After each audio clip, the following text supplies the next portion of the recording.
Okay, this is part 2 of day 8 because I don't know what I did. I know I cleared up a lot of space. Forgive me, y'all. Forgive me. I'm just being real.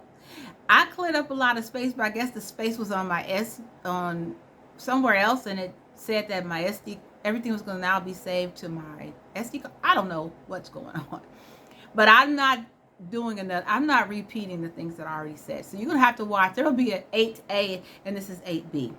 Okay, this will be 8B because I don't want to start over. I'm going to post that, and then we're going to have 8B. So I'm explaining to you why you see 2 videos for day 8 right now. But I was speaking to the fact of retiring at 55 and picking up where that conversation was heading around my decision to leave and how I've always known that I was going to be leaving.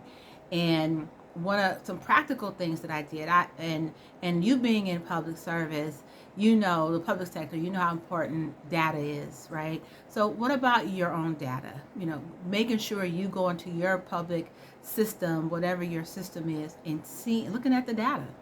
Like, if I retire at 55, and do I have the age and do I have the years of service?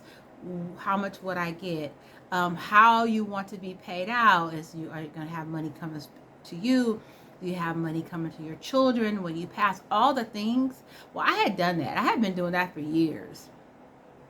I had been doing that for years, so I kind of knew. So when I received my promotion, you know, applied for the position and was accepted the position, I saw that that was going to boost my retirement. And yes, I could have stayed longer and had even more. But again, I already said I didn't know if I was going to make it. So what's important for you is to make sure that you know your numbers. That's just my favorite line to people when I'm talking to them. Like, well, I can't retire. I can't do this. I'm like, how do you know that? Do you know that for sure? Do you know your numbers? Go see what your numbers are. See what your look at the different age, look at the salary, and see when you can retire. The other thing I always do, I would also look at, okay, if I stayed another year, how much more would that be? So I'm looking at those things too. I didn't just look at, okay, you know, like what's the difference between me staying leaving at 55 and leaving at 58, or leaving at 60 or 62, which is when you can collect your Social Security, the earliest you can take your Social Security. I looked at all that. I looked at my Social Security numbers. I'm like, okay, so should I take my Social Security at 62? Should I take it at 65? 67, whatever the age, and I'm calculating that stuff and seeing, you know, how much will I need to survive, and you know, what other things could I do to survive if I need more money, and if I need more finances to live my life comfortably, what other things I can do that I can be more in control of, right? So I'm not necessarily going to a day job, but if I'm going to a day job, it's going to be something on my terms. Like, and I'll speak to that in another video, some of the things that I've done, but I'll just share, like I did a retired annuitant where I worked for another public agency, um, pretty much on my terms. The director let me do it on my terms, in terms of kind of like how she wanted my schedule to be. And I said, look, this is the only time I'm available. And she was like, fine. I'm like, you know, I like to travel and, you know, go trips. And, you know, she's like, okay, we'll work that out. You know, she really wanted me to be there. And so my contract for 6 months, I ended up staying for 12 months. And I'm like, all right, I gotta go. I'm getting too immersed. I've tried to keep the high level, the things that happen. I'm just gonna do my job and stay out of everything else. So that's what I did.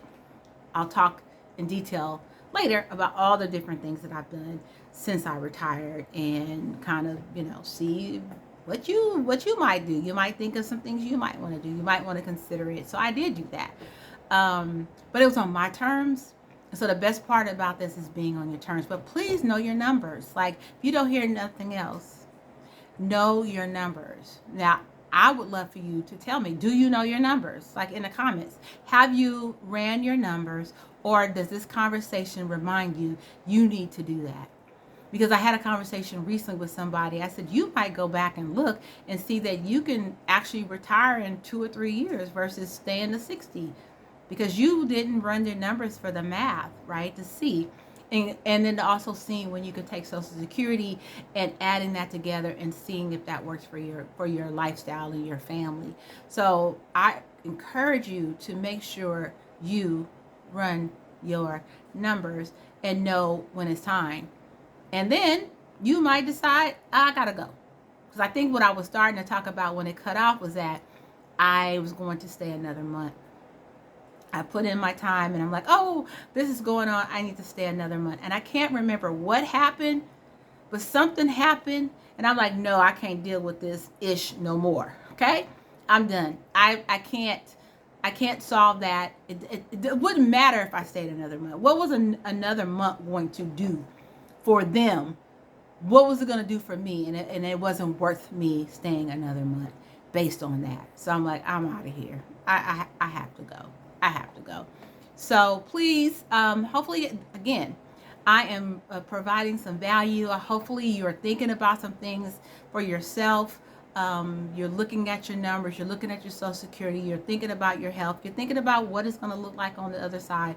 Because like I said, I went to a dance class today at noon. Okay. And then I went to the farmer's market. And then I came home. And I'm like, okay, I need to do my video because I want to catch the sunlight, because it's in the evening now and I wasn't able to do it in the morning. Such a blessing. My life is such a blessing. All of our lives is a blessing, right? It's a blessing. And to still be here, right? Above ground, as they say. I'm still 6 feet above ground and able to contribute, and it's just such a blessing to be able to do that. So again, please comment. I appreciate you for listening to my 8A and 8B, because I'm trying to stay true to what I said. I'm saying one take, and you have to see my face when my video cut off. I was like, really? We still doing this? I thought I cleaned up a lot of space yesterday. I don't even know why I did it. Got some message saying it was moving things to either my SD card or something. I don't know. I'm like, I don't have time to figure it out. I need to do this 8B, and I'm going to post 8A and 8B, and it's going to be what it's going to be. Okay? Anyway, I will see you tomorrow for day 9. I hope you had your water. I'm going to drink some more. I will always remind you to hydrate. Not that you need to be reminded, but sometimes we work so hard we forget to take care of ourselves. So ladies, take care of yourself, and I'll see you tomorrow.